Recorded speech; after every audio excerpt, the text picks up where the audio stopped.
Hi everyone, welcome back to my channel, Make It Destination. My name is Amanda and this is where I help you make it to your destination. So this week we're going to be talking about one of the coolest venues I've been to for a rave in a very long time. And that venue is called Brooklyn Mirage, which is located in Brooklyn in New York City. And I've always wanted to go here, and I keep forgetting that we had a 2-year hiatus of going to raves and concerts and we could finally start going back. And so I wanted to make sure that Brooklyn Mirage was one of the first venues that I went to as things slow down with restrictions. So in this review, we're going to be talking about security, venue layout, sound/production, location, pricing, and in the last part, I'm going to be telling you things to know, tips and tricks, and so I just want to save that for the end, so make sure you watch until the end of this video. And I just want to let you know that these venue reviews are a lot of fun for me, but I just want to make sure that for your experience, you know these things going into it, just because I feel like for concert venues, there isn't a lot of information out there, and sometimes you just have to rely on word of mouth or obviously like experiencing it for the first time. So let's get into this Brooklyn Mirage review, and I'm excited, y'all, so let's get into it. Please make sure to like this video if you want to see more venue reviews. Please comment and let me know if you've been to Brooklyn Mirage. What are your thoughts and feelings toward the venue? Is there anything they could improve upon? Is there anything that you really liked? Are there any shows that you're looking forward to? And then make sure you subscribe so that you don't miss any of my content. So we're just going to start with kind of the boring stuff, just the logistics, and that's security.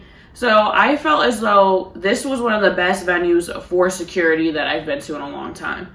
Now you have to remember, I'm from a smaller city in upstate New York, and so some venues, I don't want to say were sketchy, but the security just wasn't on point. They were kind of loose ends. As there are things going on in our society, we want to make sure security is there to protect our well-being and make sure that we, have fun at these raves. For security, you walk into the venue, they obviously ask for your ID. There's a under 21 line, and then I believe it's over 21. You go through, they ask for your ID, they obviously pat you down, you go through a metal detector, so on and so forth. But within the venue, I have never seen so much security in my life. I felt as though every other person I saw was somebody working in security. And so they're a few feet away from each other, they're surrounding the venue, they're within the crowd, and they do not, they're very strict. So I saw, a girl going on, this guy's shoulders, and she was like, woo, sitting on his shoulders. Within 2 minutes, security was like, nope, not. Nope. Hey, gang. Nope. We're not doing that. Not today, no. There's also certain areas where you could vape and smoke and certain areas where you can't. Which I found, I think it's good, but I found a little odd because it is an outdoor venue, but there are people who were vaping, and so security would pat them and be like, nope, you can't do that here.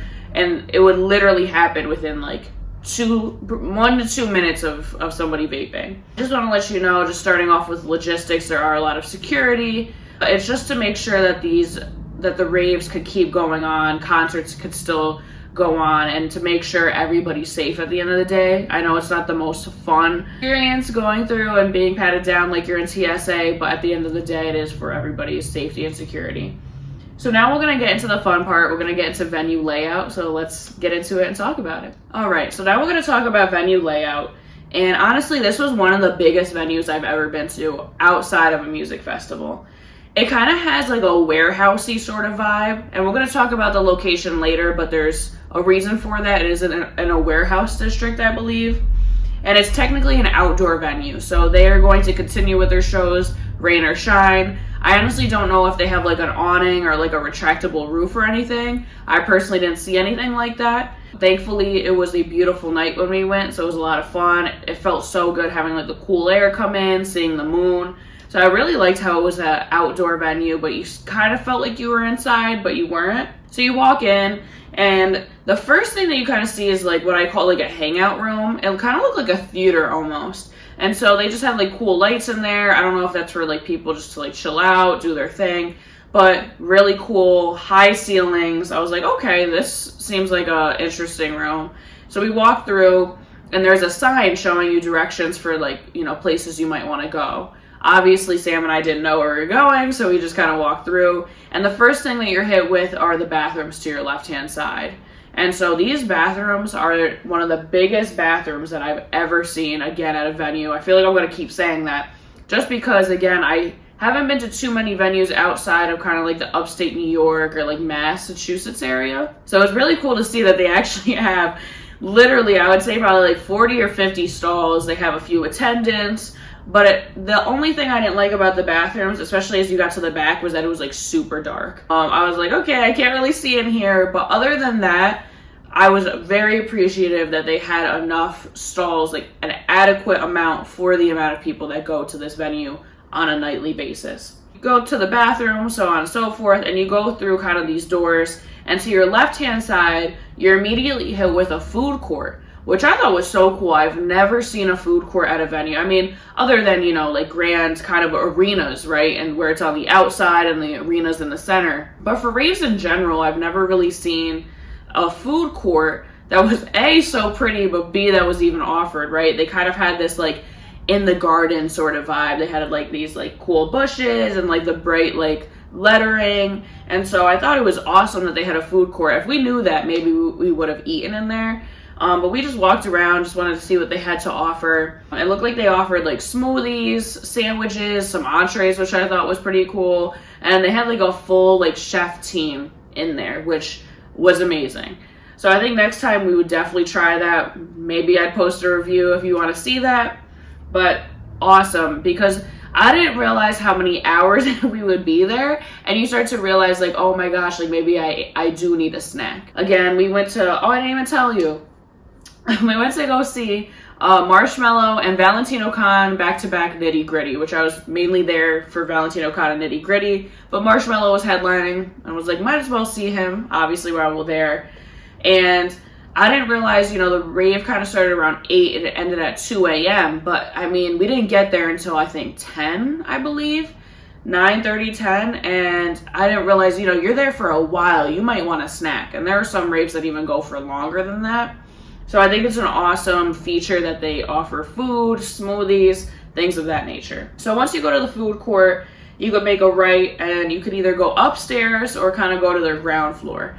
We explored the ground floor first. To the right, there was Brooklyn Mirage and Avant Gardner merch that you could buy, and then there was Marshmello merch. And so on the ground floor, you go through, there's no roof, right? So you kind of see like the moon, the stars, the stage is right in front of you. And I honestly believe since the stage is higher up, you have such a better vantage point since the artist obviously is higher up. I've been to some venues where they're on the same level as you. Yeah, that's great if you're up close, but if you're in the back, then you can't see them. We explored the ground floor, and then we actually went upstairs because we were like, might as well see like this whole venue. And they have some, when you go upstairs, they have some areas restricted only to VIP, and there'll be security there, you know, asking you for your ticket or wristband to make sure that you are VIP. And then they have some for GA, which is really cool. So some people do get there early in order to be on like the second or third levels in the front. Because if you're in the back, it is kind of hard to see. Obviously, you're trying to look past somebody's head. But if you're in the front, you have such a great view. You're seeing the crowd. You're seeing the stage. It's awesome. But I would definitely recommend getting there early if you do want to be in the front. But it was fun to explore that, kind of like the different like nooks and crannies of the venue. But ultimately, we stayed on the ground floor just because we felt as though being in GA, we wanted to dance. The artist was higher up, so you could see them anyways. And there were bars everywhere. So you honestly don't wait that long in line if you do want to drink, just because there's so many different options. And when you do go to these bars, there's like 5 or 6 bartenders per bar. So you're never, again, waiting super long. Just to put this out there for my VIP people, I didn't see any VIP tables, but they might have been in a different section. This was such a huge venue that I just could not explore every single corner of it, especially since I wasn't VIP. But there are VIP tickets available, so I'm thinking the sections that were sectioned off for VIP on the second or third levels are for y'all, but I don't know if there's any tables available. So that's kind of like the venue layout. It's kind of quirky, kind of warehousey, but honestly, offer so much for the price that they ask for. And we're going to get into pricing now, actually. So now that we talked about the venue, now that you have a little feel for it, let's get into pricing of everything. All right, I think I'm going to put pricing and location together for this one, since pricing is so kind of quick and easy. So for Valentino Con, back-to-back Nitty Gritty with Marshmello headlining, for GA or general admission, it was about $70 per ticket, which I honestly don't think is bad for who you're seeing, what the venue offers, the sound and production. I think $70 is pretty reasonable. Again, it's a little more expensive than I've paid for raves in the past, but I also haven't had the production or the venue layout or the security from a venue like I have from Brooklyn Mirage, so I think it is worth the price. We're also going to see Nightmare, ATLians, and more, and for that it was about $60 per ticket, which again, about the same range. And this is for GA. For VIP, I'm not sure. I think it was for VIP maybe like $100 per ticket, which I don't think is too bad. For drinks, they weren't as bad as I thought, but they're still obviously expensive for a venue. They're trying to make money. And so if you're just one of those people who just doesn't want to drink there because of the prices, that makes complete sense. You can pregame. They do leave trash bins outside of the venue because I think they already know people are going to pregame before. So you can, throw out your drink before you get into the venue. But if you just want to experience at least one or two drinks, we got a berry margarita slushie and it was about $18. It was about a drink this big. Again, sort of a ripoff, but at the same time, I try to remember they are a venue, they're trying to make money. Honestly, the margarita was delicious, I'm not gonna lie, but I wouldn't, if you're trying to feel a certain type of way, maybe I would pregame and then just have one or two there. Okay, so let's talk about the location. So obviously it's located in Brooklyn, but it is in a warehouse district, I believe. I didn't look at the zoning, that's the urban planning side coming out. But there was a lot of distributors. I didn't see any residential housing. I didn't see any like mom and pop businesses. I mainly saw like a distribution centers, trucks. So it has to be a warehouse district, which is probably why they could put on these raves for so long, like till 2, 3, 4, 5 a.m. Because there's nobody that's going to complain about the noise, right? The warehouses are probably up and active around like 5 or 6 a.m. until like maybe 5 to 6 p.m.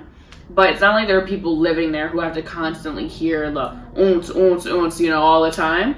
So I think that's why they could put on shows for longer. And again, being from upstate New York, it's wild to me that they could put on raves till 3, 4, 5 a.m. Being from upstate New York, I think they've only have put on raves until like midnight or 1 a.m. So it's nice that they do that. But I will let you know that there aren't too many hotels directly near the venue. Again, I think this is because of the zoning. You're most likely going to have to take an Uber, taxi, subway, whatever the case may be, to the venue. This is not, when I was looking at places to stay, there weren't very many within walking distance of the venue. So just keep that in mind when you're looking for places to stay. There are a few restaurants and bars near there, which I thought was cool. And we actually ate at this wonderful restaurant called Dashi, which is about a 10-minute walk from the venue. So we got dropped off at Dashi, ate there for a little bit, just because, again, we didn't know there was a food court. And then we walked over to Brooklyn Mirage, which, like I said, it took about 10 minutes. So just make sure you know that for hotels when you're booking and looking. It's not just you. I personally could not find any that were in walking distance, but if you know of any hotels that are, please let me know.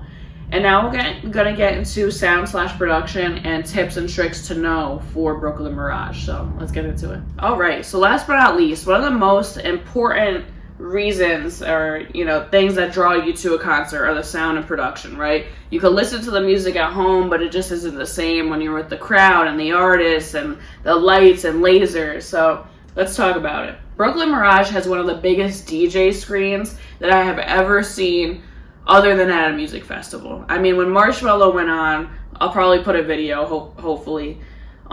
With copyright issues, it might be difficult, but the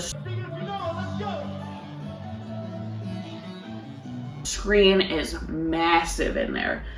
And you could see it from wherever you're at in the venue. The ground floor, second floor, third floor, whether you're the right side, left side, up, down, you could see directly like what the artist is doing. They're higher up, and the quality is there. Like, it just is a high definition, beautiful screen. So to sound and production, kudos to you. Very beautiful for the type of music that, is generated there, right? And so kind of having EDM events is the perfect place for Brooklyn Mirage. So you have a good view from wherever you are. And it's really cool because when Marshmallow went on, there was fire, smoke, lasers, strobe lights, anything you could imagine. And it just really felt like an immersive experience. And that's what I really liked about sound and production was even in the back of the venue, there were like little like smoke windows almost, so that, when certain songs would go on, the back of the crowd could feel it too, not just the front. And I think it's those small details that really make or break a venue, where they're really thinking about the consumer experience. They're thinking about, you spent your hard-earned money on this show, let's make it worthwhile. And I think Brooklyn Mirage / Avant Gardner does a great job of doing that. So let's get into tips and tricks and things to know. I was honestly surprised. Like, I didn't know what was going on. I was a little confused when we walked in and people were like going up to these screens and like tapping, like, you got a wristband. And I was like, what is going on? And we talked to one of the security personnel and they were like, there is no cash or card usage in the venue. You link your wristband to your card and that's how you pay for things. And my mind was like, woo, my mind was blown, because usually that just happens for music festivals, right? But for music festivals, you have to preload a certain amount. Usually it's like $100, $50, $80, and then you have to keep reloading. For this, you literally just link your card and you're set. You use your wristband like your credit card, which I thought was really cool. You tap, you could have a certain code for it just so that it's for you, so if you lose your wristband, somebody else can't use it. But I thought that was amazing that you did not have to take out your card or cash, because I've known people that go to music festivals or raves where, you're taking your cash out of your fanny pack or your Camelback and you lose it. And so I think that's a genius idea for any venue, even if it's just for a night rave, because it makes a huge difference just having a wristband to use for any payment you want to do. The second tip or thing that I want you to know is that try after the show to walk away from the venue before you book your Uber. And this is because when we looked at Ubers directly after the show, right at Brooklyn Mirage, it was $75, which I was like, there's no way I'm paying that right now. Like, $75 without a tip, no. So we kept walking. We kind of just followed a group of people, right? We just thought it would be safer. And I honestly don't remember what neighborhood we ran into, but it was this neighborhood that had all these food trucks open late at night. And I think they knew, obviously with the proximity, that there was a show going on that night. So we got food from this cool food truck that was there. Took a little bit, obviously, because there's a good amount of people. But then once we looked at the Uber from that location, it was like $25. So we saved $50 and got food by walking outside the venue. So please, obviously be safe. You could look up on your phone, but just walk a little bit. It could be like 5 to 10 minutes and your Uber price will go down. Please make sure you try out the neighborhood. I'll try to remember it and put it in the description or type it out here, but there's a lot of food trucks. So those are the two things I want you to know. There's no card usage or cash usage in the venue. It's all with your wristband. And then try walking outside of the venue 5 to 10 minutes, grab a bite to eat, bring it back to your hotel, and your Uber will be a lot cheaper. So overall, I almost forgot. Something that I forgot to put in this review script that I put in the last one is danceability. I thought it was a pretty good venue to dance in, maybe like a 7 out of 10, but they do, obviously, because they're trying to make money, pack you in. And I felt like there wasn't too much dancing room, but I kind of stayed in the back, and there was more in the back on the ground floor than there would be in the front, I'm assuming. I always like to have room to dance. I really like to be immersive in my experience, and so that's why I kind of stay in the back. I even think you'd have a good amount of dancing room on the second or third levels, depending on what time you get there and if you kind of keep your spot. There obviously, it's not as open on the second or third levels because it's kind of like narrow passageways. So I'm not sure how the danceability would be up there, but I think those are just the 3 things I want you to know. But overall, I would recommend Brooklyn Mirage, Avant Gardner to anybody who loves raves, who loves EDM. They honestly, we could kind of look at their calendar now actually.